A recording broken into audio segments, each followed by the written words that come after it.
ஓம் ஸ்ரீ ராகவேந்திர சுவாமிகள் திருவடியிலே சரணம். நவபிருந்தாவனத்தின் அந்த 9 மகான்களின் திருவடியிலே சரணம். வணக்கம். ஆர்கே டில்லிபாபு பேசுகின்றேன். உலகத் தமிழர்கள் அனைவருக்கும் நீங்கள் அளித்து வருகின்ற மகத்தான ஆதரவுக்கும் அன்புக்கும் மிக்க நன்றி. இன்று நாம் பார்க்க இருப்பது செப்டம்பர் மாத பலன்களை பற்றி பார்க்க இருக்கின்றோம். சப்ஸ்கிரைப் செய்யாத அன்பர்கள் சப்ஸ்கிரைப் செய்து கொள்ளுங்கள். செப்டம்பர் மாத பலனை விரிவாகவும் விளக்கமாகவும் சொல்லியிருக்கின்றோம். பார்த்து பயனடையுங்கள். துலாம் ராசிக்கு செப்டம்பர் மாத பலன்களை பார்க்கலாம். உங்களுடைய ராசிநாதன் ஆரம்பத்திலே 10 வலிமையோடு இருக்கின்றார். பிறகு 14ஆம் தேதிக்கு பிறகு அவர் 11 வந்திருக்கின்றார். உங்களுடைய துலாம் ராசி சரராசிக்கு 11ஆம் இடம் பாதகஸ்தானம் என்று சொல்வார்கள். ராசிநாதனுக்கோ லக்னநாதனுக்கோ எந்த தோஷமும் இல்லை. அவர் 10 இருக்கும்போதும் நல்ல பலனை தருவார். 11 இருக்கும் வருகின்ற பொழுதும் நல்ல பலன்களை தருவார். அதனால் உங்களுடைய 1ஆம் வீட்டு பலன் இந்த மாதம் முழுமையாக உங்களுடைய தனிப்பட்ட முறையில் உங்களுக்கு எந்த விதமான பிரச்சனையும் இருக்காது. பிரச்சனைகள் இருக்கலாம். மதிப்பு, மரியாதை, அந்தஸ்து, கௌரவம், பேர் புகழுக்கு ஈடுபட்டிருக்கிற துறையில் எந்த விதமான கெடுதலான பிரச்சனையும் வராது. அதனால் ராசிநாதன் சாதகமாக இருப்பதே உங்களுக்கு இந்த மாதம் முழுவதும் சாதகமான விஷயமாகவே அமையும் என்பதை நிச்சயமாக எதிர்பார்க்கலாம். அது மட்டும் இல்லாமல் கூடுதலாக உங்களுடைய ராசியை உங்கள் ராசிக்கு அவர் 6 இருந்தாலும் குரு என்கின்ற காரணத்தினால் அவருடைய பார்வையும் உங்களுடைய ராசிக்கு முழுமையாக கிடைக்கிறது என்பதும் ஒரு கவசம்தான். 13ஆம் தேதிக்கு பிறகு 2-7 கூடிய செவ்வாயும் உங்களுடைய ராசியிலே சஞ்சாரம் செய்வார். அப்பொழுது குரு பகவானுடைய பார்வையும் அவர் மேல் விழும். அதனால் 1ஆம் வீட்டு பலன் அற்புதமாக இருக்கும் என்பதை நிச்சயமாக நீங்கள் எதிர்பார்க்கலாம். 1ஆம் வீட்டு பலனை பொறுத்த வரைக்கும் பிரச்சனை இருக்காது. அதாவது உங்களுக்கு தனிப்பட்ட முறையில் எந்த விதமான அவமதிப்பும் வராது என்பதே அதனுடைய அர்த்தமாகும். யாரும் உங்களை ஒதுக்கிவிடவோ கேவலப்படுத்தி விடவோ முடியாது. உங்களுடைய ராசிக்கு 2 கூடியவர் செவ்வாய். அவர் 14ஆம் தேதி வரை 12 இருக்கிறார். அவர் 6 இருக்கக்கூடிய சனி பகவான் வக்ரப்பட்டு பார்ப்பதினால் பொருளாதாரத்திலும் சரி, குடும்பத்திலும் சரி, கணவன் மனைவி உறவுகளும் சரி, சகோதர வகையிலும் சரி, எல்லா வகையிலும் விட்டு கொடுத்து செல்ல வேண்டும். இல்லையென்றால் குடும்பத்திலும் சிக்கல் உண்டாகும். பொருளாதாரத்திலும் தேவையில்லாத பிரச்சனைகள் வரும். அதுவும் குறிப்பாக மற்றவர்களுக்காக நீங்கள் சிபாரிசு செய்தாலோ அல்லது கையெழுத்து போட்டாலோ, நீங்கள் சொல்லி கடன் வாங்கி கொடுத்தாலோ, இதை செய்கிறேன் அதை செய்கிறேன் என்று வாக்குறுதி கொடுத்தாலோ எல்லாமே நின்றுவிடும். அதனால் உங்களுடைய பேர் கெட்டுவிடும். அதனால் மிக மிக எச்சரிக்கையாக இருக்க வேண்டும். செவ்வாய் 12 இருக்கக்கூடிய செவ்வாய் உங்களுடைய ராசிக்கு வரும் வரை குறிப்பாக மற்றவர்களுக்கு எந்த விதமான வாக்குறுதியும் கொடுக்கக்கூடாது. குடும்பத்தில் அவர் நீ பெரியவனா நான் பெரியவனா என்று கணவன் மனைவியாக இருந்தாலும், தாய் தகப்பனாக இருந்தாலும், மற்ற சகோதர உறவாக இருந்தாலும், எந்த உறவாக இருந்தாலும் ஈகோ பார்க்காமல் இறங்கி போக வேண்டும். இல்லை என்றால் தேவையற்ற பிரச்சனை தான் வரும். அதனால் உங்களுடைய நிம்மதி கெடும் என்பதை தெளிவாக தெரிந்து கொள்ளுங்கள். 13ஆம் தேதிக்கு பிறகு உங்கள் ராசியிலே சஞ்சாரம் செய்வார். 2 கூடியவர் உங்கள் ராசியில் இருப்பதினாலும் அவரே 2 கூடியவர் ஆகி தனக்காரகன் குருவினுடைய பார்வை வாங்குவதனால் 13ஆம் தேதிக்கு பிறகு பணம் பல வகையில் வரும். குடும்பத்தில் சந்தோஷம் ஏற்படும். பிரிந்து சென்ற சொந்தங்களும் உடன்பிறப்புகளும் நண்பர்களும் வருவார்கள். உங்களை சரியான புரிந்து கொள்வார்கள். மாத ஆரம்பத்தில் நீங்கள் சர்வ ஜாக்கிரதையாக இருக்க வேண்டும். பண விஷயத்திலும் சரி, வாக்கு விஷயத்திலும் சரி, எல்லா விஷயத்திலும் எச்சரிக்கை தேவை. உங்களுடைய ராசிக்கு 3 கூடியவர் குரு பகவான். அவர் 9 இருந்து நேரடியாக அவர் வீட்டை பார்க்கின்றார். 13ஆம் தேதி வரை செவ்வாயினுடைய பார்வையும் மாதம் முழுக்க சனியினுடைய பார்வையும் சேர்ந்து இருப்பதினால் எது எப்படியோ 3 கூடியவர் 3ஐ பார்ப்பதினால் சகோதரக்காரன் செவ்வாயும் அவர் மாதம் 13ஆம் தேதிக்கு பிறகு பார்ப்பதனால் மாத முற்பகுதியில் ஏதோ ஒரு வகையில் சகோதர வகையில் நண்பர்களோ ஒரு சில சங்கடங்களோ அல்லது ஒரு சில கசப்புகளோ வீண் விரைய செலவுகள் ஏற்பட்டாலும் 13ஆம் தேதிக்கு பிறகு நிலைமை மாறிவிடும். எல்லா வகையான நன்மைகளும் ஏற்படும். நண்பர்களால் ஆதாயம், சகோதர உறவால் நன்மை, பயணங்களால் வெற்றி, உங்களுடைய முயற்சிகள் அத்தனையும் வெற்றி அடையும். விஐபிகளுடைய தொடர்பு என்று சகல விதமான சௌபாகியங்களும் 3ஆம் இடத்தின் மூலமாக உங்கள் முயற்சிகள் அத்தனையும் வெற்றி அடையக்கூடிய சந்தர்ப்பங்கள் கட்டாயம் கூடி வரும். பயன்படுத்தி கொள்ளுங்கள். உங்களுடைய ராசிக்கு 4 கூடியவர் சனி பகவான். அவர் 6 இருக்கிறார். 14ஆம் தேதி வரை யோகத்தை கொடுக்கக்கூடிய உங்களுடைய ராசிநாதன் 4ஆம் வீட்டுக்கு அவர் 5, 10 கூடியவர் என்ற காரணத்தினால் அவருடைய பார்வை கிடைப்பதினால் 4ஆம் வீடு வலிமை அடைகிறது.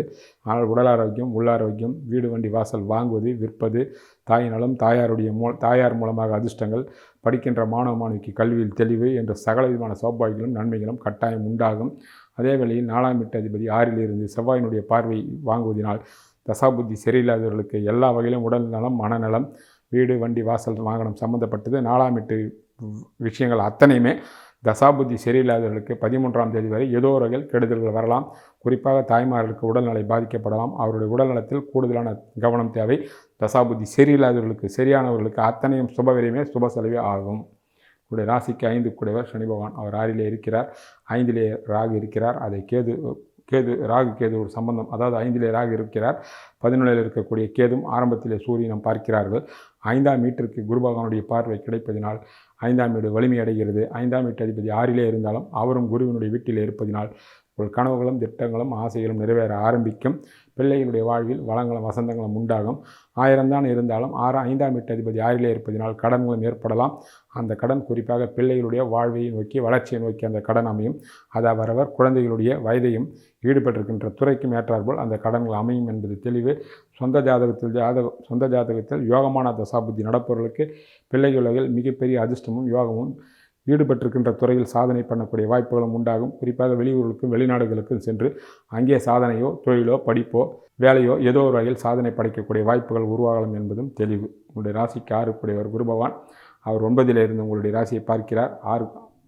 6லே சனி பகவான் இருப்பதினால் 6ஆம் வீட்டு கெடுபலங்கள் எந்தெந்த வகையில் கெடுபலங்கள் உண்டோ ஒரு மனிதனுக்கு அத்தனையும் கெடுபலங்களையும் போய்விடும். காரணம் இயற்கை பாபரான சனி பகவான் 6லே சஞ்சாரம் செய்வதால் அவர் அதுவும் வகரப்பட்டு வகரத்திலே உக்கரபலம் என்றார்கள். எல்லா விதமான கெடுபலங்களும் போய்விடும்.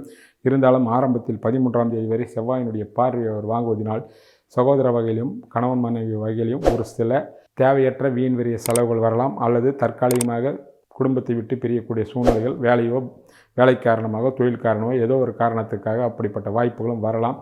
காரணம் அவர் 7ஆம் வீட்டிற்கு 12ல் இருக்கிற காரணத்தினால் அப்படிப்பட்ட நிகழ்வுகளும் பலருக்கு நடப்பதற்கு வாய்ப்புகள் உண்டு. அது தற்காலிக பிரிவாக நீங்கள் எடுத்துக்கொள்ளலாம். 6ஆம் வீட்டு கெடுபலனை பொறுத்த வரைக்கும் கிட்டத்தட்ட எல்லா வம்பு வழக்கு வட்டி செலவு வைத்திய செலவு போன்றவற்றையெல்லாம் சனி பகவான் தரமாட்டார் என்பதை நீங்கள் நம்பலாம். உங்களுடைய ராசிக்கு 7 கூடியவர் செவ்வாய் பகவான் அவர் ஆரம்பத்திலே 12லும் பிறகு 13ஆம் தேதிக்கு பிறகு அவர் ராசியிலே வந்து குருவினுடைய பார்வை வாங்கி 7ஆம் வீட்டை பார்ப்பதினால் களத்திரகாரன் சுக்கிரனும் உங்கள் ராசிநாதனாக சாதகமாக இருப்பதினால் 13ஆம் தேதிக்கு பிறகு கணவன் மனைவியினுடைய ஒற்றுமை மேலோங்கும். திருமணமாகாது இருக்கின்ற துலாம் ராசி பெண்களுக்கும் ஆண்களுக்கும் அற்புதமான முறையிலே திருமண முயற்சி வெற்றி அடைவதற்கு வாய்ப்புகள் உள்ளது. தாராளமாக நீங்கள் முயற்சி செய்யலாம். பல காரணங்களால் தள்ளி போன நல்ல விஷயங்கள் இனி நடக்கக்கூடிய வாய்ப்புகள் உண்டாகும். கணவனுக்கோ மனைவிக்கோ வேலையில் இருந்தால் அவருக்கு ஊதிய உயர்வோ அல்லது பதவி உயர்வோ வருவதற்கு வாய்ப்புகள் உள்ளது. ஏதோ ஒரு வகையில் அதிர்ஷ்டம் உங்களை தேடிக்கொள்ளும். தான் வீட்டை தானே பார்க்கின்ற செவ்வாய் அவர் 7 கூடியவராக இருப்பதினால் பல வகையான நன்மைகள் பல வகையிலும் கிடைப்பதற்கு வாய்ப்புகள் உள்ளது. உங்களுடைய ராசிக்கு 8 கூடியவர் அவரே ராசிநாதன் ஆரம்பத்திலே 10லும் பிறகு 11லும் இருக்கின்றார். ராசிநாதன் என்பதனால் 8ஆம் வீட்டு கெடுபலங்கள் பெரிதாக உங்களை பாதிக்காது. அதை பற்றி கவலைப்படுவதற்கு ஒன்றும் இல்லை. உங்களுடைய ராசிக்கு 9 கூடியவர் புதன் அவர் ஆரம்பத்திலே 11லும் 15ஆம் தேதிக்கு பிறகு 12லும் அவர் உச்சமடைகின்றார். 9லே குரு பகவான் இருப்பதினால் பிதற்காரகன் சூரியனும் சாதகமாக இருப்பதினால் 9ஆம் வீட்டின் மூலம் இந்த மாதம் முழுவதுமே சாதகமான பலன்கள் நடக்கும். தெய்வ கடாட்சம் குலதெய்வத்தினுடைய தந்தையாலும் தந்தை ஒருவர்களாலும் நன்மைகள் நடக்கும். உங்களுடைய பூர்வ ஜென்ம புண்ணியத்தின் காரணமாக புதனும் சூரியனும் சாதகமாகும். 9லே குரு பகவான் இருப்பதினால்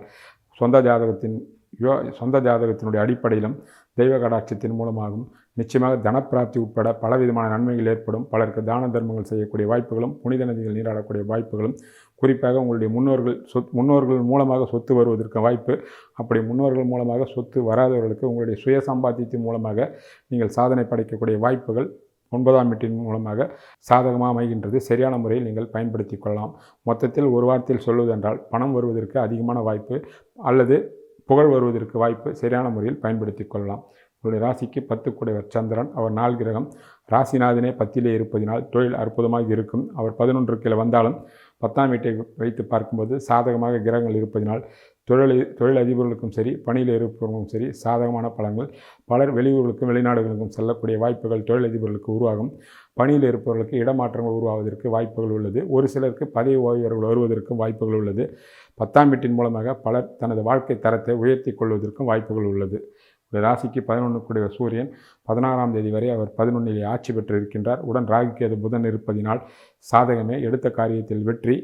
மூத்த சகோதரர்கள் வகையில் மாத பிற்பகுதியில் ஒரு சில நன்மைகள் நடப்பதற்கு வாய்ப்புகள் உள்ளன.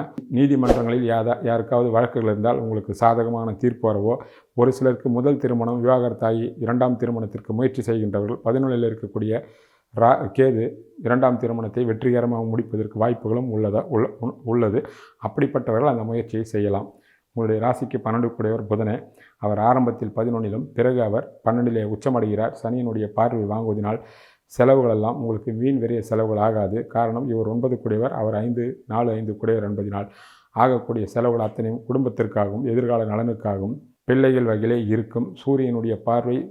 சூரியனுக்கு சனி பார்வை படுவதால் தசாபுத்தி சரியில்லாதவர்களுக்கு மட்டும் தந்தை உறவுகள் மூலமாக ஒரு சில வீண் வெறிய செலவுகள் வரலாம். சாதகமாக தசாபுத்தி நடப்பவர்களுக்கு அதுவும் வராது என்பதே தெளிவு. ஆக துலாம் ராசிக்கு இந்த மாதம் ஆரம்பத்திலே சற்று மெதுவாகும். 13ஆம் தேதிக்கு பிறகு பெரிய வளர்ச்சியை நோக்கி உங்களுடைய வாழ்க்கை பயணங்கள் அமையும்.